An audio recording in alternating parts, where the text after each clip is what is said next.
Final push day 7 all the way to Fairbanks, Alaska. We woke up to a big surprise here in Tok, Alaska. It was not snowing last night and the whole town is covered today. And so we made a quick stop here for some coffee to allow Mary to fuel up before the trip. And being that we stopped in Beaver Creek in Canada last night, we did not need fuel this morning because it's only a 200-mile trip from Tok to Fairbanks. Shouldn't take us long, but boy am I in for a surprise. Leaving Tok, 9 a.m. local time, 1 p.m. Eastern time. It is snowing and 26 degrees. It's kind of scary to see people out on the road, but here I am on the road myself, and they probably have way more experience than I do being out here on the road here in town. We did know that the forecast was going to have some snow, but we had no idea that it was going to be this bad, and here we are in the middle of October. So this is a big surprise for us after leaving Atlanta just 6 days ago.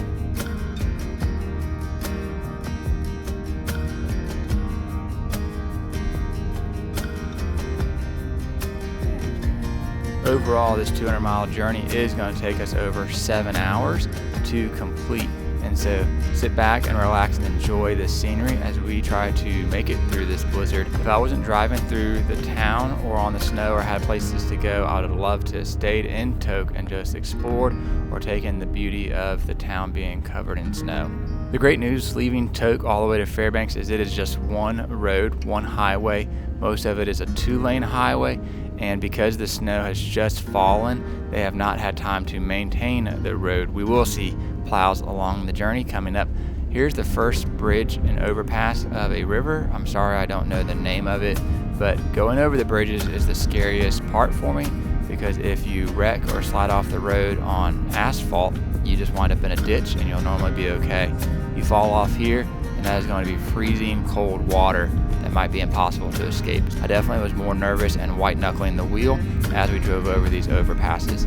The good news is there's not too many on this journey. The next big challenges were some of these hills going up the mountains. There weren't too many of them, but the ones that were there, I can't remember if I was in 2-wheel drive or 4-wheel drive, but overall the truck weighs 20,000 pounds with the trailer attached, and so trying to keep it straight and not losing traction was a big priority of mine, and I'm running half worn out all-terrain tires. Quick stop in a rest area for a bathroom break. You can see it's going to be full overcast and just nasty weather for this part of the drive.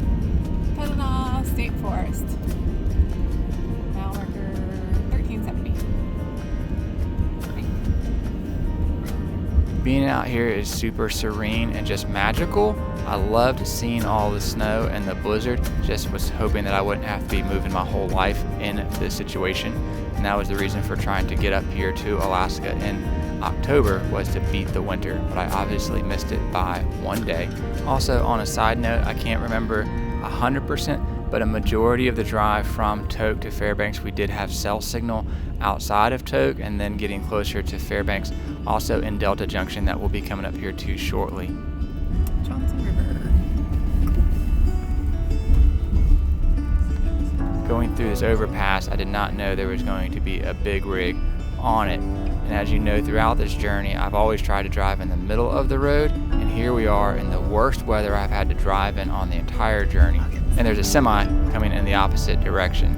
Of course, the bridge is wide enough, it just looks scarier when you're actually behind the wheel.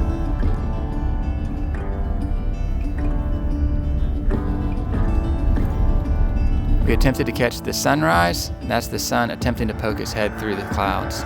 Here the blizzard continues and it just doesn't seem like it's going to stop. And for the record, I am driving between 20, 25, no more than 30 miles an hour as we go through here. And I'm not even saying that that is slow enough, it's just the speed that I felt comfortable at with the truck and the trailer. The gentleman that you saw in front of me a minute or two ago, he was a car transporter, a hotshot driver, and hauling that load to Alaska himself. Come to find out, he is from Texas, and he actually had no more experience driving than I did. So here I am in front of him. I went ahead and shared a 2-way radio with him, and we stayed in communication, and I just went in front of him, and if it was too slippery, then he would stop and reassess whether or not he would make it all the way to Delta Junction, because neither him or I had snow chains or winter tires, because there's no way that we were expecting the roads to be in this condition. During the time of having the two-way radios out, it sounds like we picked up some chatter from maybe some people in a nearby construction site or on a side road. Not really sure what they're talking about here, but we can listen in and see if we pick up any important things.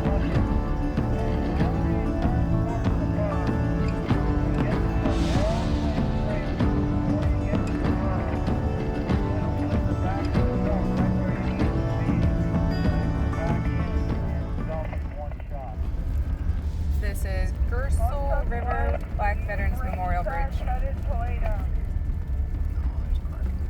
We're gonna wait for this truck to get off the bridge before we go.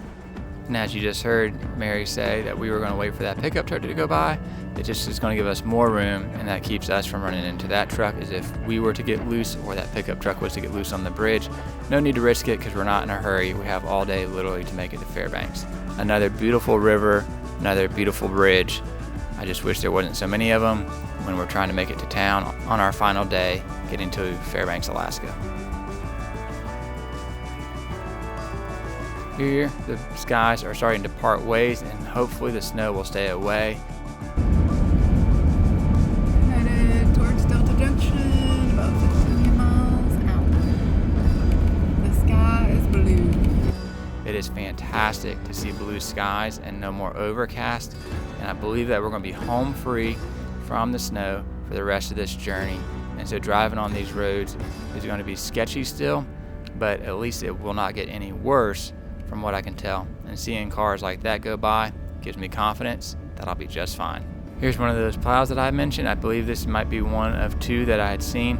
I don't know if he has already gone the direction that I'm going because the road doesn't look much better, but it is great to see them out clearing the roads as quickly as the snow is falling. Here is the official end of the Alaska Highway. It ends in Delta Junction, and to my word, I've been wearing shorts the whole time.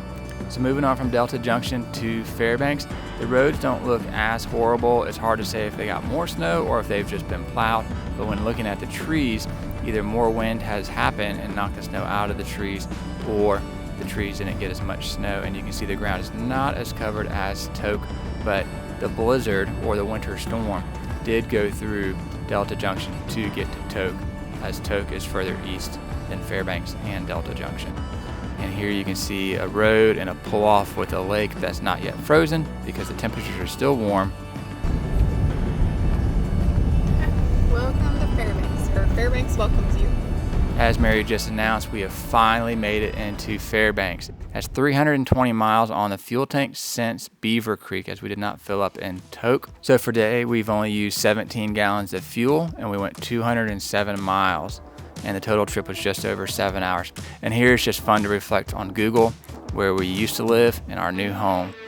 This is a few days later, and we were able to close on a house that we had been working with a realtor over the last month. All the pieces came together just in time, and I was able to ask a neighbor on Facebook if they would take care of my driveway before I came down, because I wasn't sure what to expect.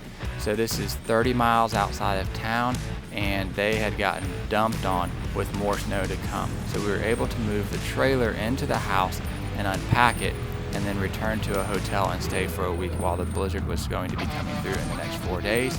And the truck has got new snow chains on it, front and rear, just to make this happen.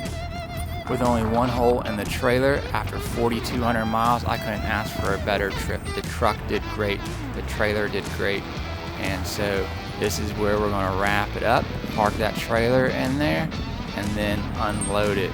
But how cool is it to be able to fit your entire 24-foot enclosed trailer into your garage, which is also your house? It is cool to me, it is cool to Mary, and it may not be for everybody. We absolutely love our shed home, and there you have it. The trailer has been emptied, and the new journey begins here in Fairbanks, Alaska. If you've made it this far in the journey, I definitely appreciate you watching. If you haven't seen the other episodes, go back and watch. We'll have tons of content and videos to share as we embark on this new adventure, living our best lives in Alaska. Thanks for watching.